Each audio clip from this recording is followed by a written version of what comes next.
Senhor Jesus, nós clamamos a Ti, que o Senhor nos ajude a não apenas encher nossa mente de pensamentos interessantes, mas que a Tua palavra penetre em nossos corações. Senhor, nós não sabemos, nós não temos condições de saber qual palavra, qual aspecto o Senhor vai tornar permanente em nossas almas, que nós vamos lembrar daqui a anos. Mas nós pedimos que o Senhor, pelo Espírito Santo, venha iluminar a Tua palavra, venha aquecer nossos corações, venha nos trazer o Espírito de revelação e conhecimento da Tua vontade. Senhor, venha nos tornar conscientes dessa hora em que nós estamos vivendo. Senhor, é tão fácil ficarmos anestesiados, ficarmos achando que tudo vai continuar igual. Senhor, dá-nos o espírito de urgência, o espírito de atenção, o espírito de foco. Livra-nos da distração, até aqui nessa manhã, durante esse dia, livra-nos da distração. Às vezes, em algum momento, o Senhor quer falar conosco e nós voamos e pensamos outra coisa e perdemos aquilo que o Senhor quer falar conosco. Mas nós não viemos aqui saindo de nossas vidas, nossas rotinas, só para passar o tempo. Nós viemos aqui para ouvir a Tua voz. E nós queremos palavras que vão nos orientar para esse segundo semestre, para esse resto do mês de julho. Nós queremos andar de forma sábia. Nós queremos andar de uma forma, ó Deus, sóbrio. Nós queremos andar de uma forma que vai agradar o Teu coração. E nós queremos ser usados por Deus para despertar outras pessoas. Usa cada irmão, cada irmã que está aqui, para receber a Tua flecha no coração e para sair daqui com capacidade para despertar outras pessoas. E que no Brasil o Senhor comece a levantar um grande povo preparado, um grande povo, ó Deus, que está atento, um grande povo que está na torre de vigia, vigiando e esperando e ouvindo a Tua voz. É isso que nós queremos. Nós pedimos em nome de Jesus. Amém. Então abre suas Bíblias, nosso versículo-chave. Nós resolvemos desse encontro específico, que antigamente era conhecido como CPPI e não é mais. Então a gente precisa mudar nosso costume. Por que nós mudamos do CPPI, curso de preparação profética intensiva? Porque aqui não é um resumo intenso do curso do CPP que nós temos o ano todo lá. Aqui é uma escola do Ministério Impacto, então é M, tá? EMI. Então vamos mudar nosso costume devagarzinho. É a mesma escola, mas nós achamos que é melhor não ficar falando que é um resumo do curso que tem lá em Montemor, CPP, curso de preparação profética. Mas é uma escola do Ministério Impacto, e dessa vez nós sentimos que seria bom, nas duas primeiras aulas do dia, ontem de manhã, com a palavra do Ângelo, e hoje, com esta palavra, que nós pudéssemos focar nossa atenção no nosso tema, que é preparando para o fim. Estamos preparados para o fim. O que nós estamos fazendo agora em relação àquilo que está vindo sobre o mundo? Então esse é o nosso tema, e a gente queria dedicar então essas primeiras duas aulas, desses primeiros 2 dias, sobre esse tema. 2 Pedro, capítulo 3, e versículo 9.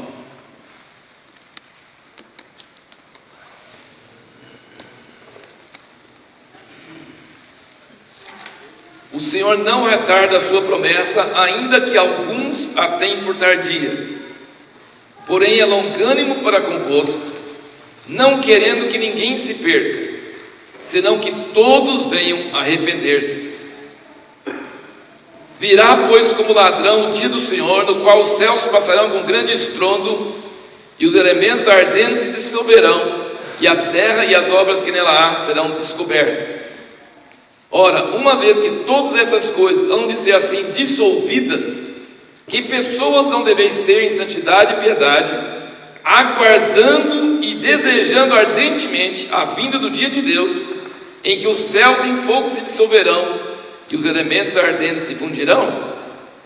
Nós, porém, segundo a sua promessa, aguardamos novos céus e uma nova terra, nos quais habita a justiça.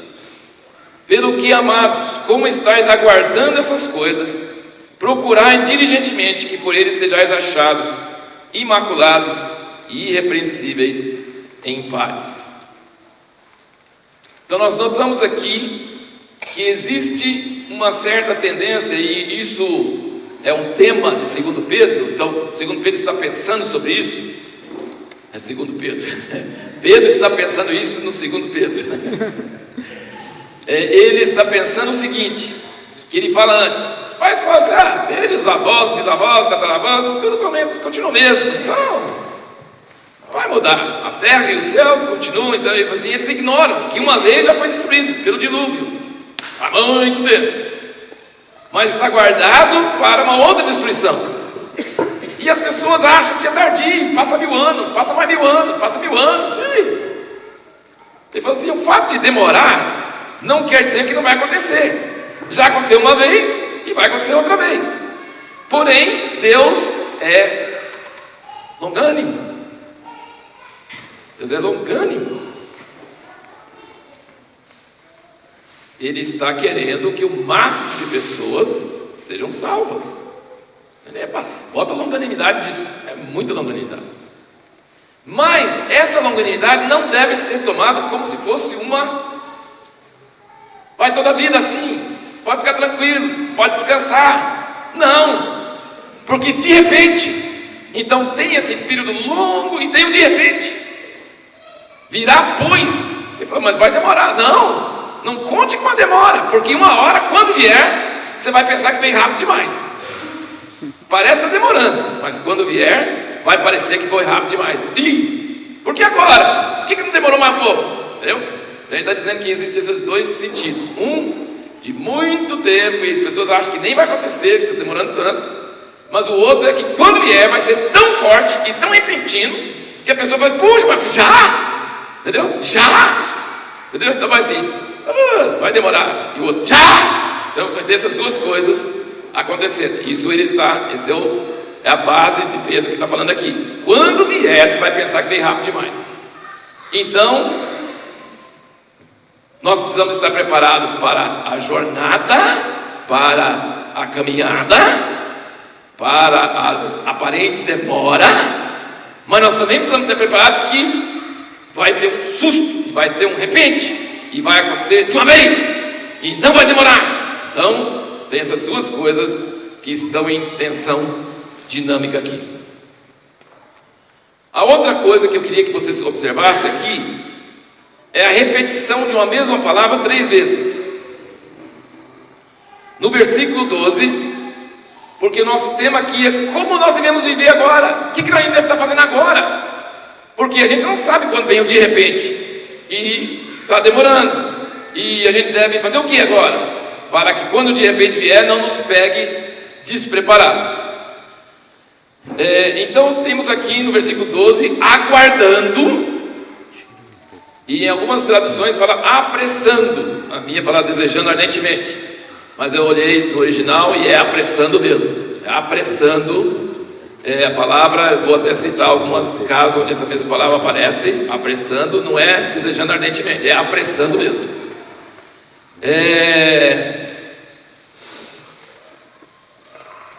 Mas vamos ficar no aguardando, não ainda no apressando. No versículo 13 ele fala, nós porém, segundo a sua promessa, aguardamos. Segunda vez ele repete. E no versículo 14 ele diz, pelo que amados, como estáis aguardando. Então ele repete 3 vezes a mesma palavra. Ou seja, como que a gente deve preparar para o fim? Esse é o tema dessa semana. Como devemos viver agora? O que é sábio fazer agora? E a primeira palavra, repetida 3 vezes nesse contexto, é aguardando. Nós precisamos entender o que é esse aguardando, porque ele repete 3 vezes, e é a primeira coisa, a primeira exortação daquilo que nós devemos fazer. Então, rapidamente comigo, eu pensei, poxa, é meio cansativo e tal, mas vocês estão com os dedinhos meio frio, então eu acho que se você tiver Bíblia, se tiver iPhone, tablet, não vai funcionar, porque aí não esquenta o dedo. Mas se você for virar nas páginas rapidamente, você vai esquentar os dedos, e eu vou falar rapidamente. Vou citar passagem, você vai, porque eu quero que você tenha o mesmo sentimento que eu tive ao ler, para poder entender essa palavra. Porque não adianta falar assim, a palavra, né, tem essa pronúncia, nem pronuncia direito, fica aquela coisa toda. Mas entenda, essa palavra aguardando é uma palavra em grego, é a mesma palavra, e a mesma palavra que nós vamos ver nessas outras passagens rapidamente. Nós vamos fazer alguns estudos assim, rapidamente, só para poder pegar o sentido dessa palavra. Então vira comigo rapidamente para Mateus 11, versículo 3.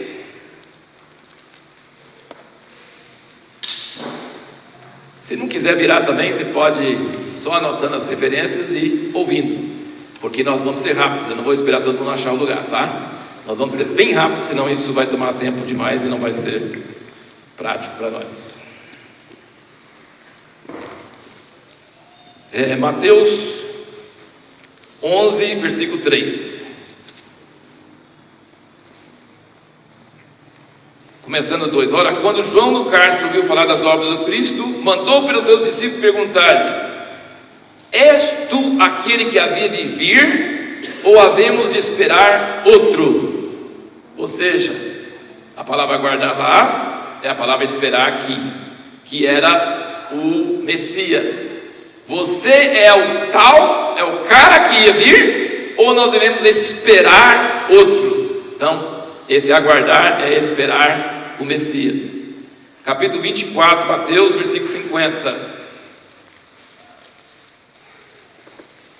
Virá o Senhor daquele servo num dia em que não o espera, e numa hora de que não sabe. Então aqui é negativo. Significa que a pessoa que não está aguardando, ou não está esperando, está tranquilo, está assim fazendo festa, está não cuidando dos seus conservos, e a pessoa não está com ardente expectativa. Jesus vai demorar a vir, vamos festejar, vamos pensar em coisas materiais, porque lembra que Pedro fala? Todas essas coisas vão ser queimadas. Todas, sua casa nova, seu carro, seu emprego, seus projetos para Deus, tudo material vai ser queimado. Ou seja, nós estamos trabalhando, mas nossa esperança não pode ser em nada que nós estamos fazendo, porque tudo que nós estamos fazendo vai ser dissolvido. Ora, visto que todas essas coisas vão ser dissolvidas, que pessoas não devemos ser? Aguardando. E quem não aguarda, Jesus diz, virá o Senhor daquele servo numa hora que não espera, que não aguarda, e numa hora de que não sabe, e cortá-lo-á pelo meio. Lucas 1, 21.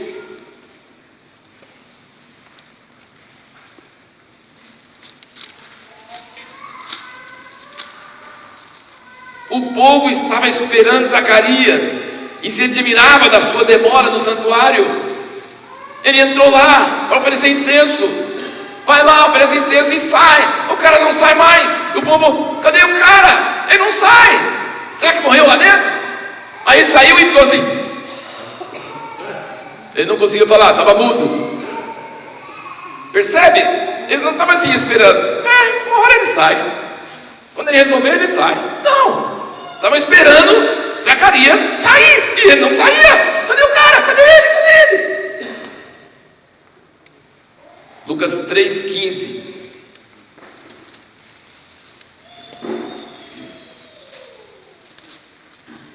Ora, estando o povo em expectativa e arrazoando todos em seus corações a respeito de João, se porventura seria ele o Cristo, essa expectativa, eles estavam lá olhando para João e falando assim: é capaz que é o Cristo. Será que é? Eu acho que é. Eu estou achando que ele é. É possível que ele seja.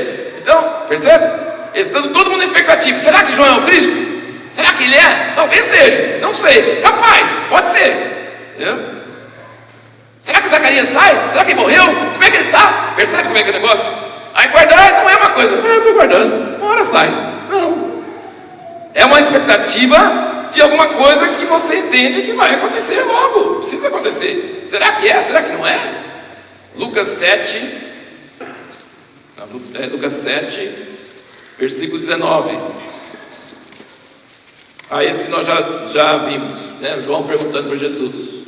Lucas 8:40.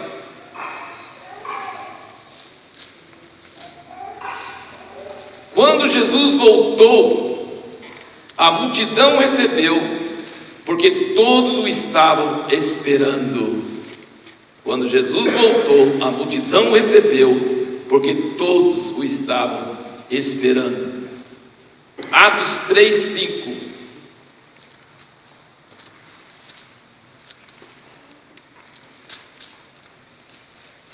Versículo 4 assim: Pedro com João, fitando os olhos nele, disse: olha para nós. E ele os olhava atentamente, esperando receber deles alguma coisa. Veja o paralítico na porta do templo, porque Pedro deu assim uma dica de que não ia ignorar o pedido do paralítico. Ele olhou para eles, ele estava lá assim, ele falou assim: opa, esse vai dar, esse vai dar. Então ele não estava lá assim: se quiser dar, dá, se quiser também. Não, ele estava olhando atentamente. Ele deu uma dica, ele é gente boa, ele é gente caridosa, ele vai me dar alguma coisa. Ele não imaginava que daí 1 minuto ele ia estar pulando. Ele não imaginava, ele não sabia o que ia acontecer de repente, mas ele pensou: eu acho que a esmola vai ser boa. Entendeu? Olhando atentamente, esperando receber deles alguma coisa. Atos 10:24.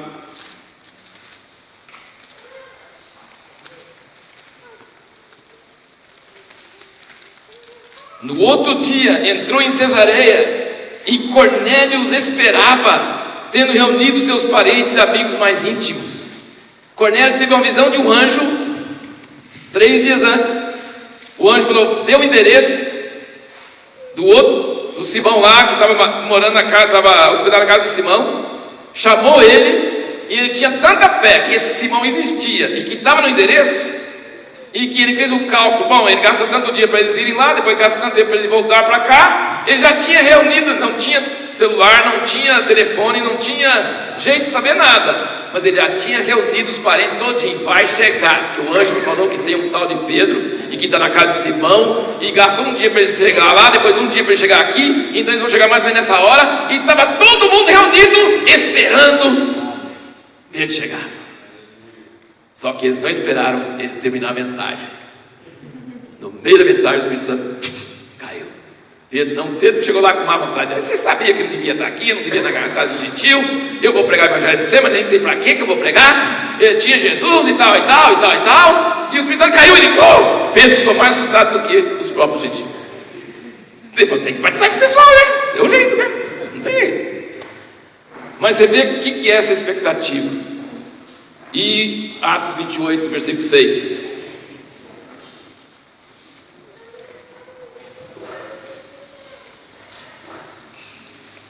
Eles, porém, esperavam que Paulo viesse a inchar ou cair morto de repente.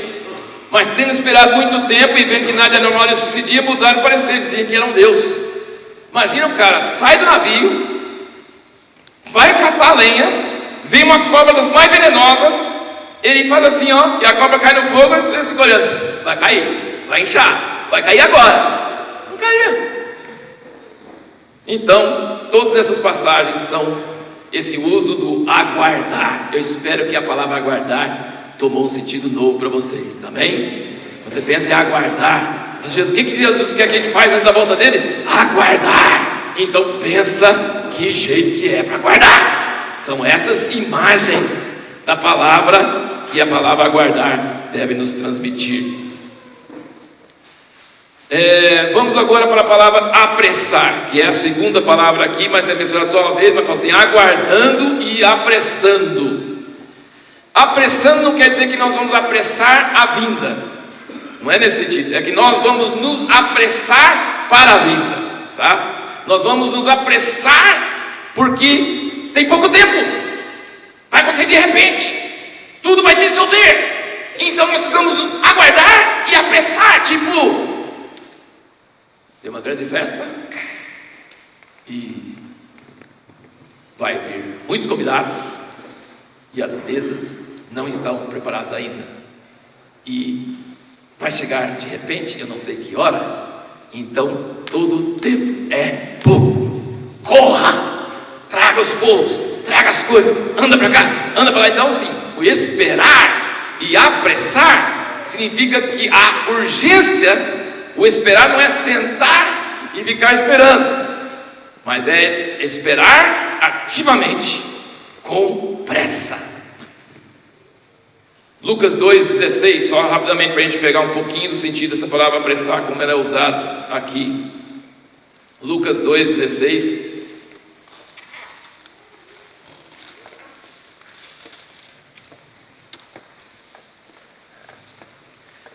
Foram, pois, a toda pressa e acharam Maria e José e o menino deitado na manjedoura. Quem é? Os pastores. Os anjos apareceram para eles e falaram assim: você vai achar deitado numa manjedoura, você vai achar assim. Eles fizeram o quê?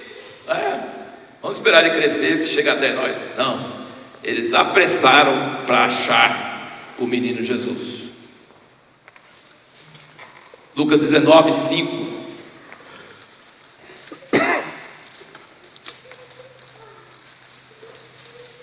Quando Jesus chegou àquele lugar, olhou para cima e disse-lhe: Zaqueu, desce depressa,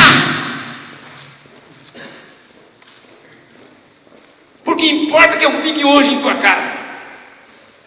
Desceu, pois, a toda pressa e o recebeu com alegria. Essa é uma passagem maravilhosa, né? Zaqueu, desce devagarzinho, que o almoço pode sair qualquer hora que quiser. Não, desce depressa. E Zaqueu falou: opa, que legal, desceu depressa. Nossa, imagina Zaqueu descendo depressa, deve ter sido uma coisa, né? Essa palavra, apressando, ele aparece só 6 vezes. E nós já lemos 3 e 2, então 2 estão nessa passagem, aparece poucas vezes. Atos 20:16.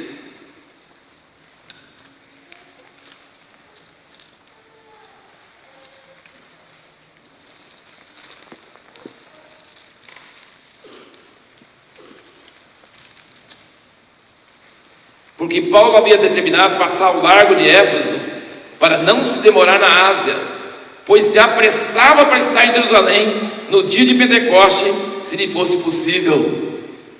Ele estava querendo chegar numa data determinada, que era Pentecoste, e ele se apressava.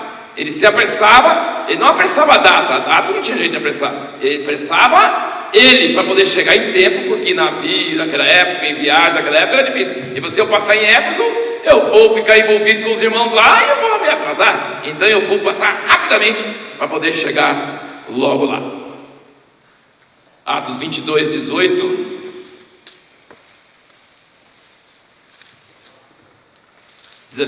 Aconteceu que, tendo eu voltado para Jerusalém, enquanto orava no templo, achei-me em êxtase e vi aquele que me dizia: apressa-te e sai logo de Jerusalém, porque não receberão o teu testemunho acerca de mim. Então são essas passagens que dão o sentido da palavra apressar. Então vocês já estão entendendo que nós precisamos aguardar e nos apressar para a vinda do Senhor. Essas são as exortações do nosso irmão Pedro. Agora voltamos para essa passagem aqui. Vamos voltar para a passagem aqui em 2 Pedro 3. E ele fala algumas coisas que não tem a ver só com isso, aguardar e apressar, mas ele fala sobre postura, sobre prática. Então não é só atitude interior, ele fala sobre prática. Ele fala, por exemplo, que pessoas, versículo 11, 2 Pedro 3, 11, que pessoas não devem ser em santidade e piedade. Santidade é separação de coisa suja, coisa do mundo, coisa que não é de Deus, separado para Deus. E piedade é ser voltado a Deus, é ser parecido com Deus, é se dedicar a Deus. Então, ele fala assim: que pessoas não devem ser em santidade e piedade. Ou seja, nós precisamos zelar da nossa vida interior e exterior. Nós precisamos estar nos preparando em santidade e piedade. E o versículo 14 ele volta a falar isso. Ele fala: como vocês estão aguardando, procurai diligentemente. Essas palavras, gente, acho que você precisa entender, gente. Diligentemente não pode ser descuidadamente, vagarosamente, relaxadamente. Diligentemente.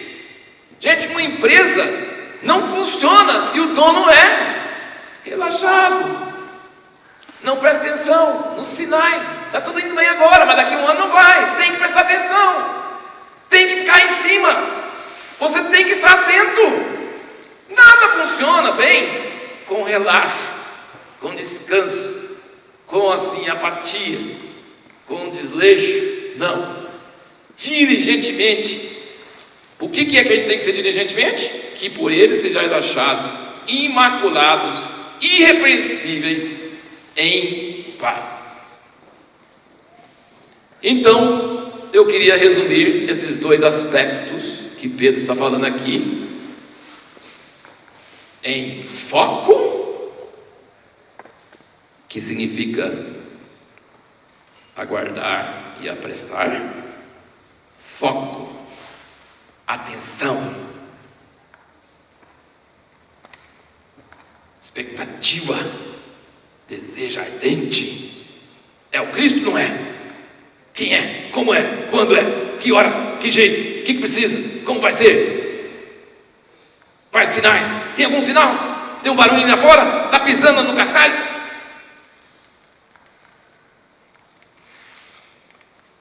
Esse é o primeiro aspecto. E o segundo é ação, comportamento. É uma ação, não é uma expectativa assim teórica, mental, mística só. É uma ação, ela gera ação, ela gera atividade.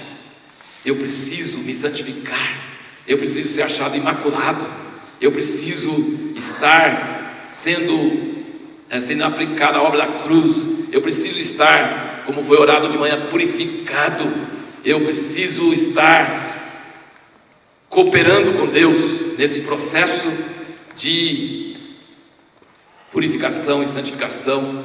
E o que me leva a isso é essa ardente expectativa. Qualquer hora vai acontecer. E eu preciso, quanto mais eu puder me preparar agora, melhor. Então são dois tipos de atitudes. Agora vamos para Atos capítulo 1, versículo 7. Atos capítulo 1, versículo 7. Eu quero meditar um pouquinho com vocês. Um pouquinho, bastante.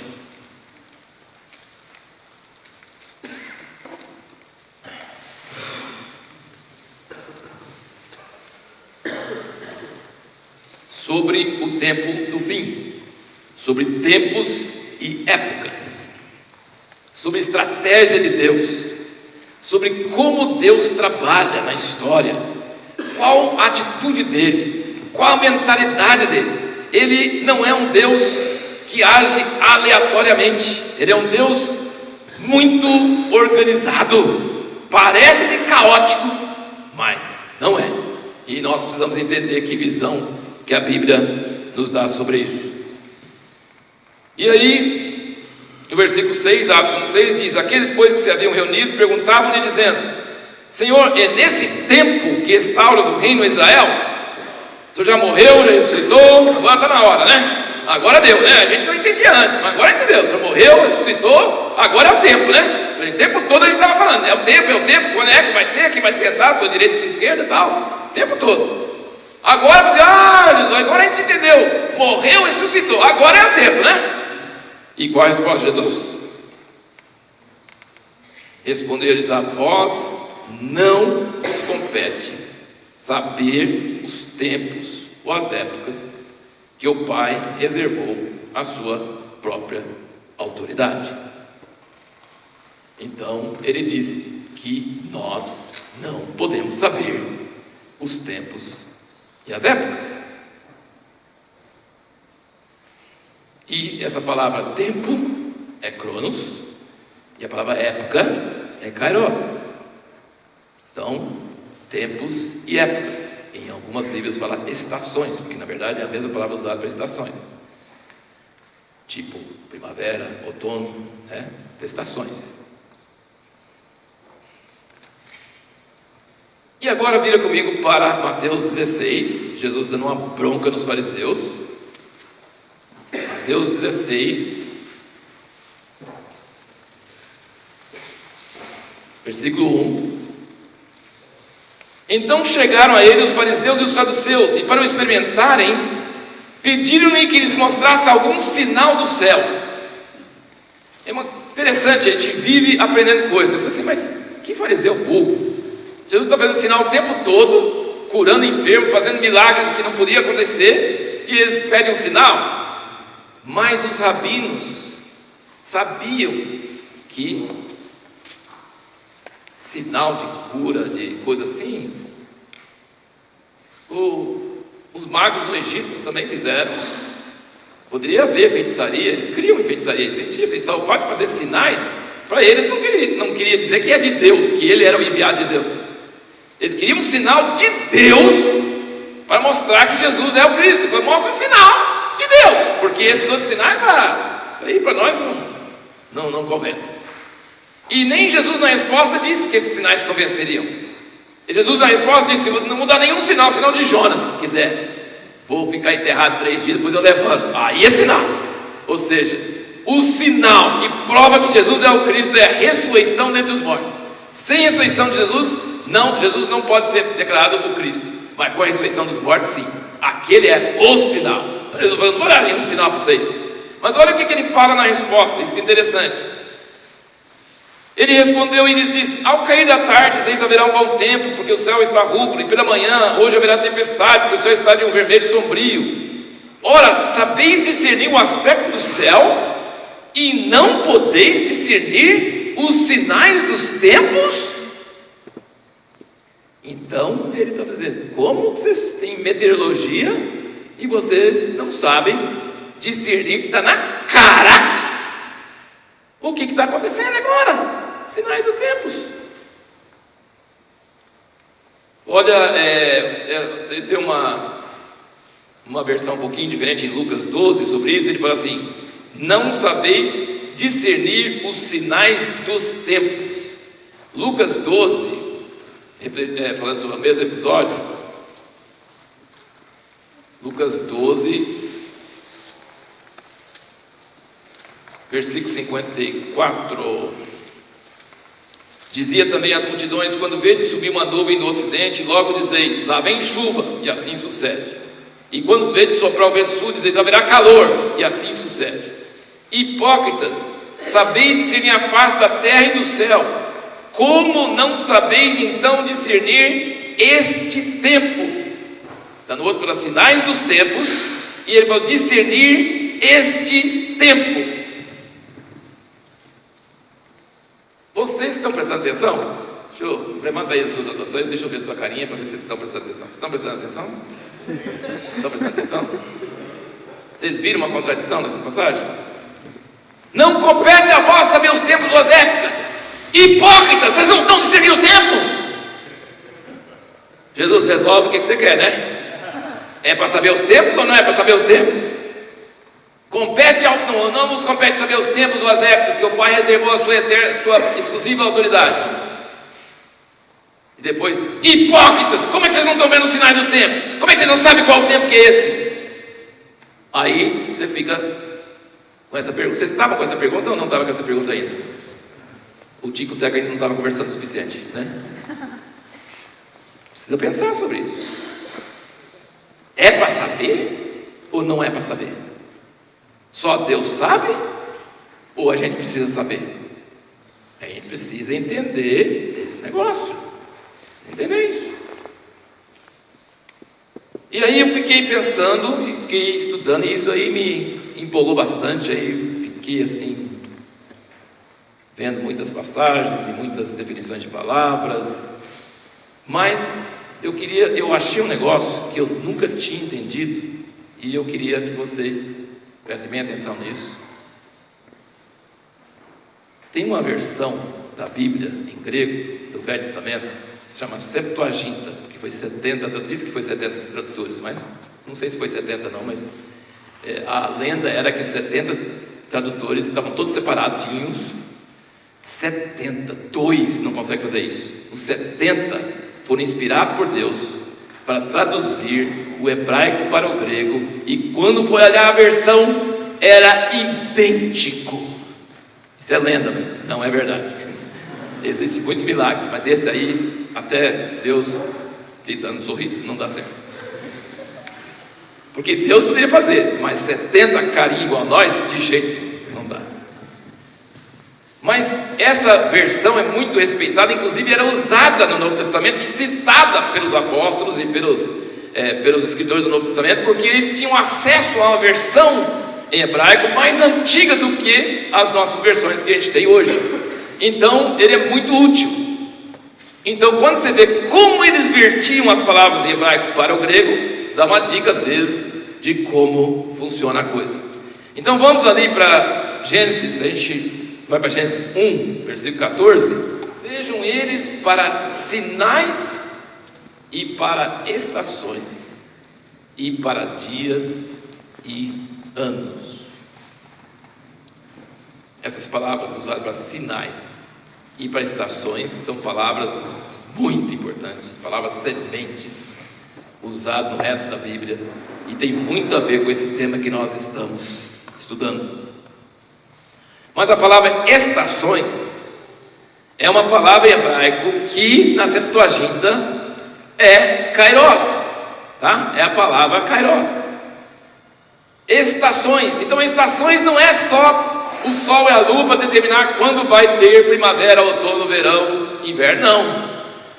Essa palavra no original, moed, ele aparece 223 vezes no Velho Testamento. E a palavra mais importante nele, o sentido mais importante dele, não é o tempo, é o apontado, marcado, definido. Esse é o mais importante dessa palavra. E nós não vamos ler as escrituras, fica tranquilo, tem um monte, tá? Não lê nenhum, eu acho. Talvez a gente dê algum.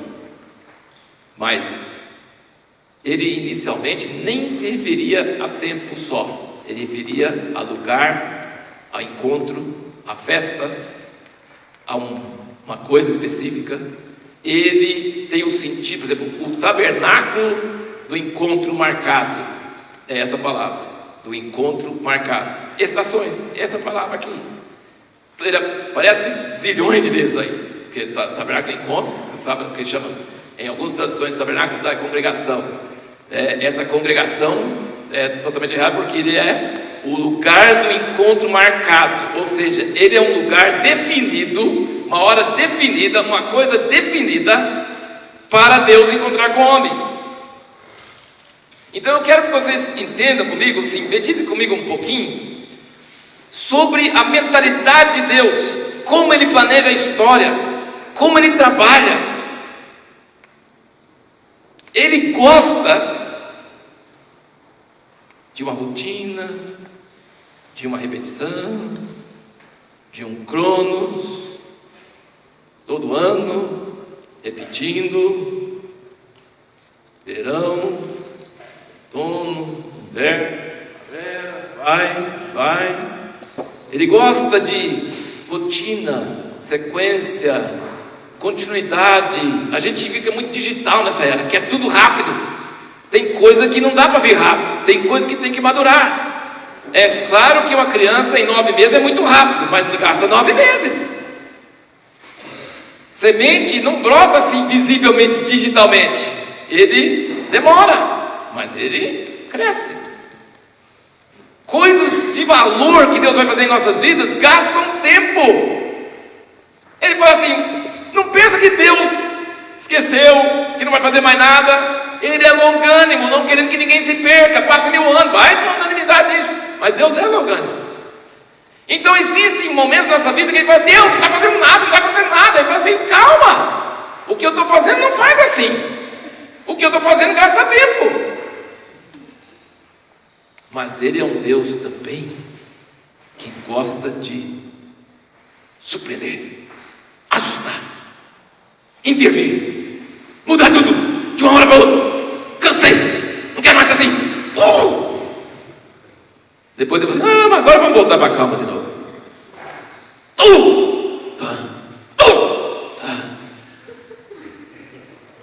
Tem gente na igreja que só gosta de música lenta.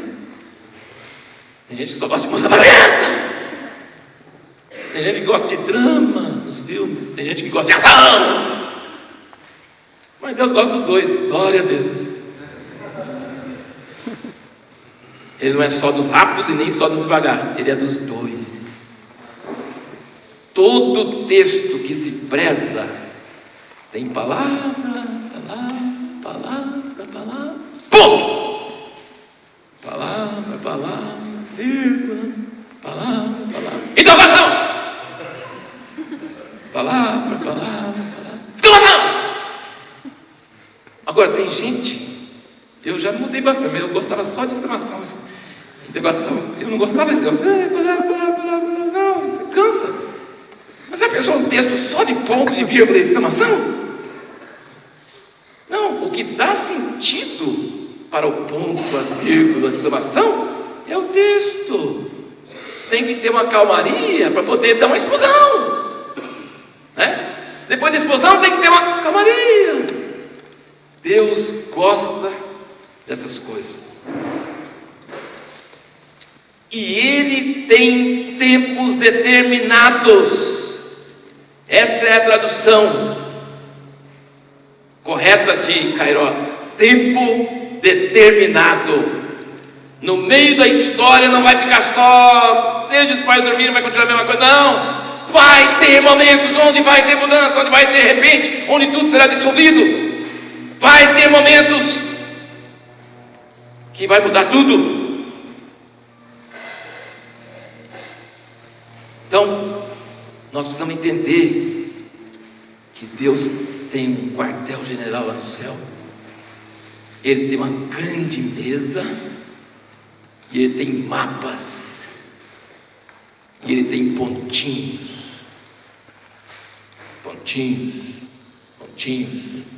Tempo determinado.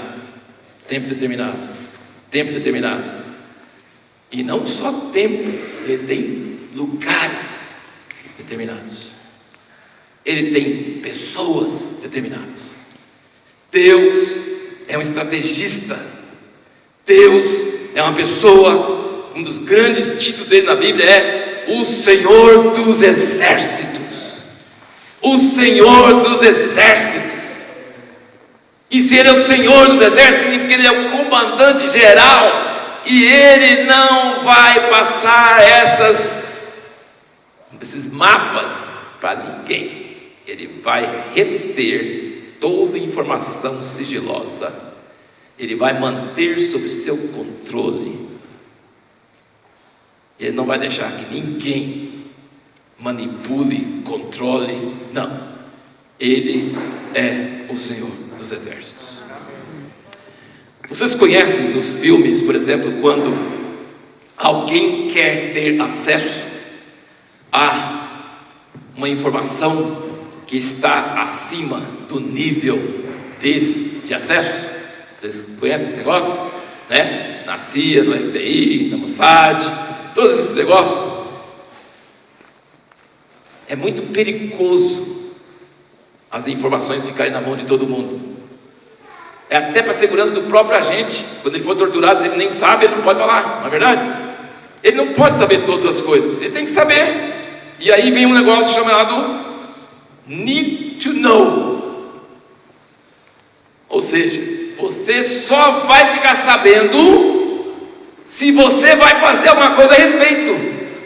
Se você é a pessoa que vai executar. Você não precisa saber mais nada, só o que você precisa saber. Ou seja, quando Deus falou com Pedro lá na casa de Simão, desceu nuvem, a lençol 3 vezes, e ele mata e come, mata e come, mata e come. Meu Deus, como é que é isso? Aí veio o servo de Cornélio, falou com ele que um anjo tinha aparecido. Então acho que tem a ver com o sonho. Mas ele não sabia, ele só sabia que era para ir lá. E chegou lá, voltou aqui, não sei o que era para fazer. Pum, caiu o Espírito Santo. Opa, é isso, né? Então, se Pedro, que é o apóstolo, não sabia, Filipe foi arrebatado no meio de um avivamento em Samaria. De repente está lá no deserto, vai pregar para areia? Não, o que eu vou fazer aqui? Tem o etíope, o eunuco, entendeu? Então Deus não dá mais informação do que o necessário. O próprio Filho de Deus não sabia mais do que o necessário quando ele estava na terra. Ele fazia, eu só vejo, eu faço o que eu vejo o Pai falando. É na medida que vai precisando, ele vai revelando. Deu para entender um pouquinho, irmãos?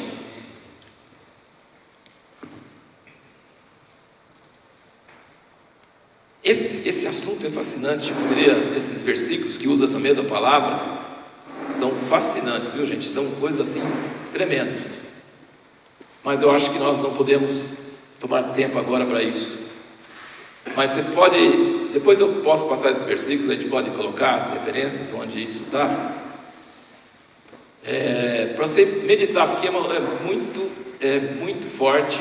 Todas as vezes que ele usa tempo determinado, inclusive as festas, tempo determinado, essa palavra, tempo determinado, ele falou para Abraão: no ano que vem, no tempo determinado, Sara terá um filho. Qual o tempo? Esse tempo, certo? Ela não vai ter filho antes nem depois, vai ter na hora que eu determinei. Gente, mas passou anos, né? Mas na hora certa. Tem a hora certa para cada coisa.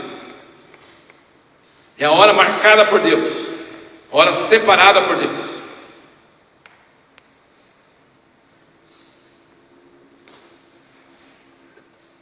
Mas vamos ver aqui, pelo menos assim, algumas passagens aqui em Daniel 8, versículo 19.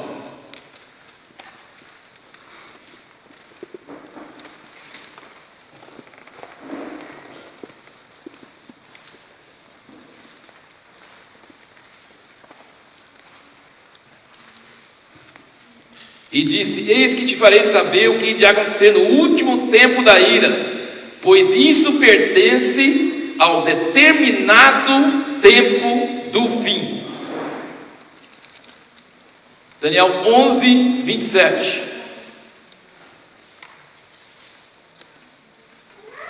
Também esses dois reis terão o coração atento para fazerem o mal, e assentados à mesma mesa falarão a mentira. Essa, porém, não prosperará, porque ainda virá o fim no tempo determinado. Versículo 29. No tempo determinado voltará e entrará no sul. E no versículo 35: alguns dos entendidos cairão para serem acrisolados, purificados e embranquecidos até o fim do tempo, pois isso ainda será para o tempo determinado. E Abacuque 2:3.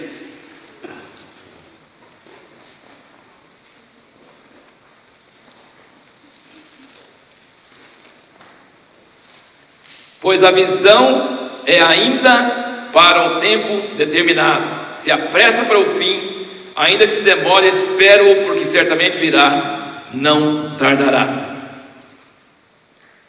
Então, irmãos, vamos pensar assim: é para saber ou não é para saber? Alguém já entendeu a resposta? Os tempos e as épocas não é para nós sabermos. O mapa geral, não. O que Deus determinou assim, não. Mas esse tempo, sim. Senão ele vai xingar a gente de hipócrita. Como vocês disserem outras coisas e não disserem isso? Está na cara. Sabe por que eles não discerniam? Estavam olhando para o lado errado. Estavam olhando para a coisa errada. Estava cheio a cabeça com outras coisas. Entendeu? Então, Deus não vai nos revelar todos os planos, todos os detalhes, toda estratégia, mas Ele está nos revelando, e Ele quer revelar esse tempo agora, que nós devemos fazer agora. Mateus 20, não precisa virar, Mateus 24, 32, 39, Jesus fala da figueira. Ele fala assim: olha, presta atenção na figueira, quando ela começa a florescer, você sabe, você presta atenção nos sinais. Estudei bastante também sobre isso, sinais. O que a palavra fala sobre os sinais? Tem sinais. Como que os discípulos lá da Galileia, na sua simplicidade, na sua falta de erudição, como é que eles sabiam e os fariseus não sabiam? Então tem jeito de saber o tempo, não tem jeito de saber os detalhes, mas tem jeito de saber os sinais da época, os sinais dos tempos. Nós devemos saber, não é só tem jeito de saber, Deus quer que a gente saiba.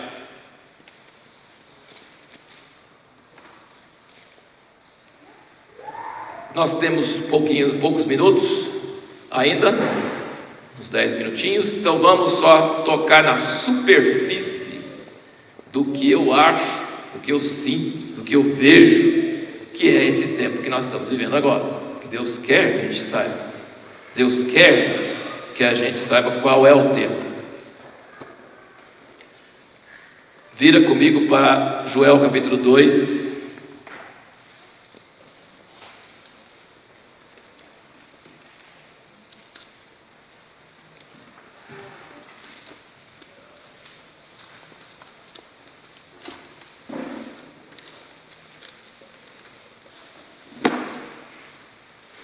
Irmãos, por isso que eu disse no início, esses livretos trazem muita dica sobre esse tempo que nós estamos vivendo. Trazem muita dica sobre esse tempo que nós estamos vivendo. E as pessoas na liderança, e as pessoas que estão pregando, precisam não olhar para trás e fazer o que sempre fez. Precisam olhar para frente e se preparar para os tempos que estão vindo, e preparar outros. Nós precisamos não usar como base o que eu venho fazendo. Eu preciso me preparar para o que vem para frente, que talvez seja muito diferente do que vem fazendo. Entendeu? Então assim, nós precisamos, mais do que tudo, discernir os sinais dos tempos. Estava ouvindo, dá só um exemplo para vocês. Uma grande mudança está acontecendo no mundo, grande mudança sobre emprego, grande mudança. Porque antes, quando as empresas iam bem, os empregos multiplicavam, e quando as empresas iam mal, os empregos diminuíam. Hoje não, hoje a empresa conseguir ir bem e os empregos não aumentam. Mudou. E a sociedade vai ter que se adaptar para umas mudanças radicais em 10 anos. E olhando de 10 anos para trás, gente, é tremendo as mudanças que teve, que nem calculava. E agora então 10 anos para frente. Então assim, nós precisamos ser um povo profético que não está preso na rotina, preso no costume, preso sabe, nós precisamos ter visão profética para discernir onde o mundo está caminhando e onde a igreja precisa estar para esse lugar onde o mundo está caminhando. Nós precisamos ter visão do futuro, visão profética. Bom, Joel 2, ele fala no versículo 28: acontecerá depois, derramarei o meu espírito sobre toda a carne, vossos filhos e vossas filhas profetizarão, os vossos anciãos terão sonhos, os vossos jovens terão visões, e também sobre os servos e sobre as servas, naqueles dias derramarei o meu espírito, e mostrarei prodígios no céu e na terra, sangue e fogo, coluna de fumaça. O sol se converterá em trevas e a lua em sangue, antes que venha o grande e terrível dia do Senhor. E aí em Atos 2, Pedro cita essa passagem, e ele diz uma palavrinha antes. Atos 2, versículo 14, ele diz: Então Pedro, pondo-se em pé com os 11, levantou a voz e disse-lhes: varões judeus, e todos que habitais em Jerusalém, seja-vos isso notório, e escutai as minhas palavras. Pois estes homens não estão embriagados como vós pensais, visto que é apenas a 3ª hora do dia. Mas isto é o que foi dito pelo profeta Joel: e acontecerá nos últimos dias, diz o Senhor, que derramarei do meu espírito sobre toda a carne, vossos filhos e vossas filhas profetizarão, vossos jovens terão sonhos, vossos jovens terão visões, vossos anciãos terão sonhos. E sobre meus servos e sobre minhas servas derramarei do meu espírito naqueles dias, e eles profetizarão. E mostrarei prodígios em cima do céu, sinais embaixo da terra, sangue, fogo, vapor de fumaça. O sol se converterá em trevas e a lua em sangue, antes que venha o grande e glorioso dia do Senhor. E acontecerá que todo aquele que invocar o nome do Senhor será salvo. Bom, eu acho que Pedro deveria ter parado no meio da citação. Jesus parou no meio quando ele citou uma outra passagem, mas Pedro continuou direto, porque naquele dia não teve prodígios em cima do céu, sangue, fogo, vapor de fumaça, o sol se converterá em trevas. Não aconteceu não, mas a primeira parte aconteceu. Derramou do Espírito Santo sobre todo tipo de pessoa, todo tipo de pessoa. Então, essa passagem e o seu cumprimento no dia de Pentecostes foi um prenúncio, mas o cumprimento pleno dessa passagem vai acontecer em nossos dias, logo antes da volta de Cristo. Amém? O Espírito Santo vai ser derramado sobre toda a carne, e aí vai haver sangue, fogo, vapor de fumaça, e o sol vai escurecer, e a lua e sangue, todas essas coisas vão acontecer. Vai ser o grande e terrível dia do Senhor. Então, no início da história da igreja aconteceu isso, sobre um pequeno grupo de pessoas em Jerusalém. No fim da história, em nossos dias, isso vai acontecer numa escala mundial. Toda a carne. Vai haver um derramamento do Espírito Santo como nunca houve antes na história da humanidade. E nós precisamos nos preparar para isso, porque se isso é verdade, nós precisamos estar preparados para receber essa chuva que está vindo. Tem muito o que fazer. Esse é o nosso tema durante essa semana, vai ser isso. O que devemos estar fazendo agora? Se esse é o tempo, nós podemos dizer: estamos vivendo em dias pré-volta de Cristo? Sim. Estamos vivendo em dias pré-derramamento do Espírito Santo? Sim. Ele virá a nós como chuva antes de vir nas nuvens como homem. Amém? Ele vai descer sobre nós como chuva antes de descer fisicamente como homem. E por isso, no mundo inteiro, Deus está chamando pessoas para oração, como aqueles 120 estavam lá em oração, só em Jerusalém, estavam lá esperando, e o Espírito Santo desceu de repente.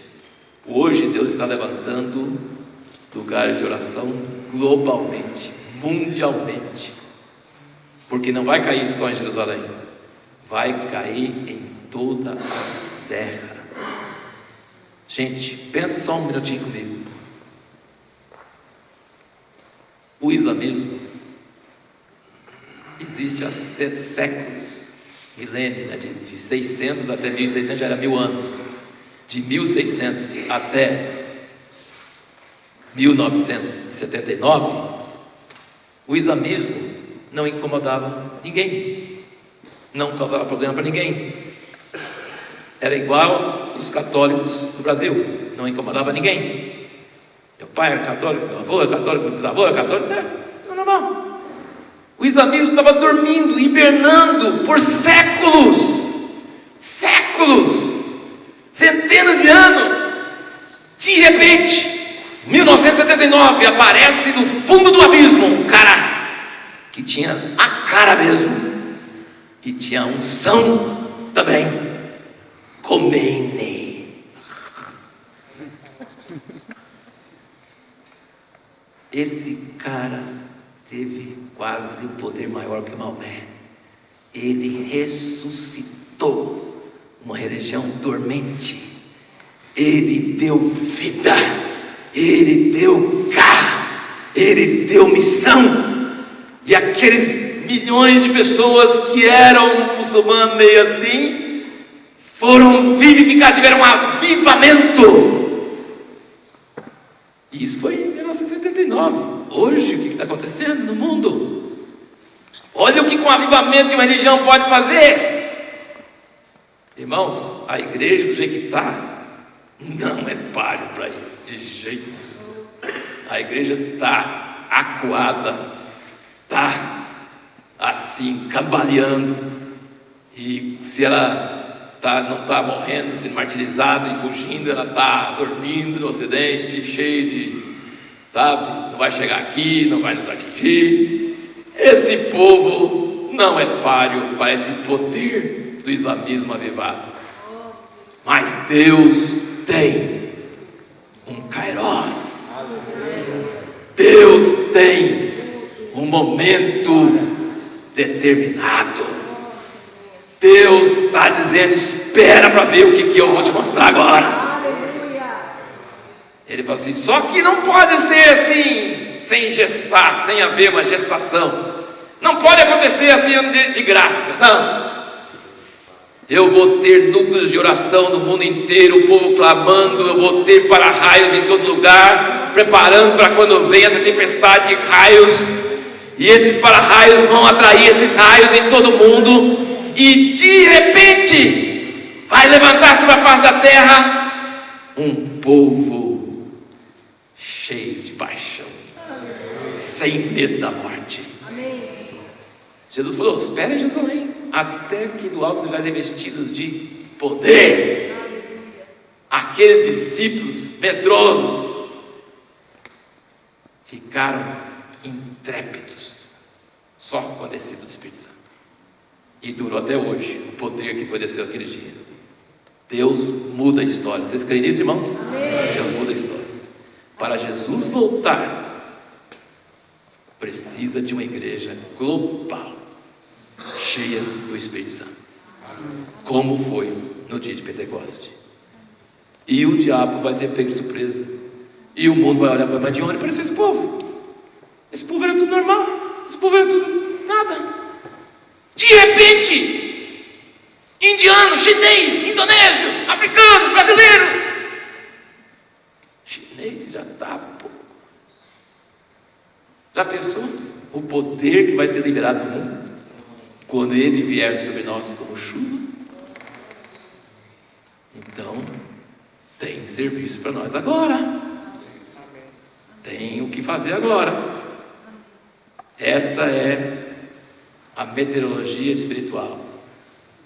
Vem uma tempestade aí para frente que vai introduzir os últimos dias, e nós precisamos nos preparar para isso, porque vai exigir tomada de posição. Essa chuva vem. Glória a Deus, aleluia. Que ano vai ser? Que dia vai ser? Não sabemos, não sabemos. Jesus falou assim: não sai correndo, espera em Jerusalém, até que do alto sejais revestidos. Então, assim, coisas que nós não imaginamos possíveis vão acontecer. Nós vamos entrar nesse período, e quando chegar a gente vai falar assim: por que não demorou mais um pouquinho mais? Porque a gente não devia estar mais preparado. Por isso, nós precisamos nos preparar agora para esses dias que virão. Amém? Vamos ficar em pé.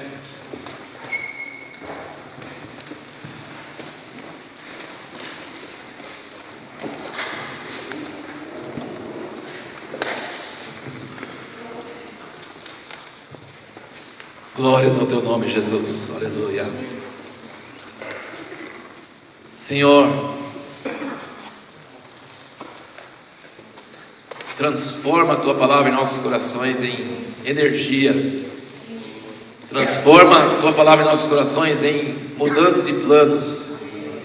Transforma a Tua palavra em nossos corações como um fogo ardente dentro de nós.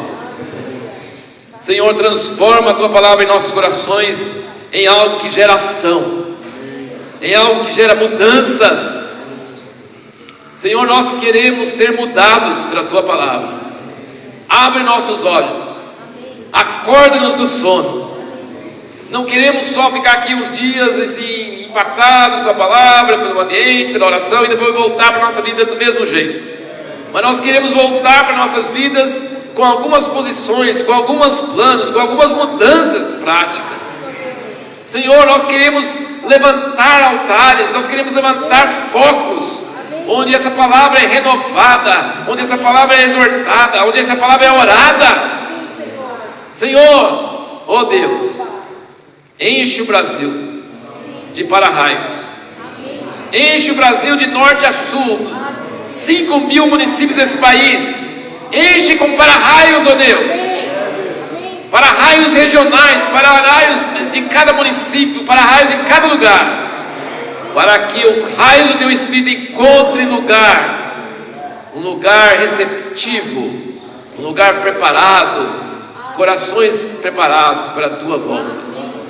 Senhor, o mundo está gemendo, o mundo está precisando demais, e nós somos tão incapazes, mas nós cremos que a Tua palavra está vindo a nós, para nos alertar, para nos orientar, para nos dar fé, para nos dar expectativa, para nos tirar do desânimo, nos tirar de olhar para nós mesmos.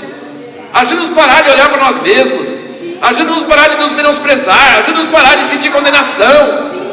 Livra-nos, ó Deus, desses sentimentos diabólicos, ó Deus. Dá-nos, ó Deus, um espírito de ousadia, valentia, expectativa.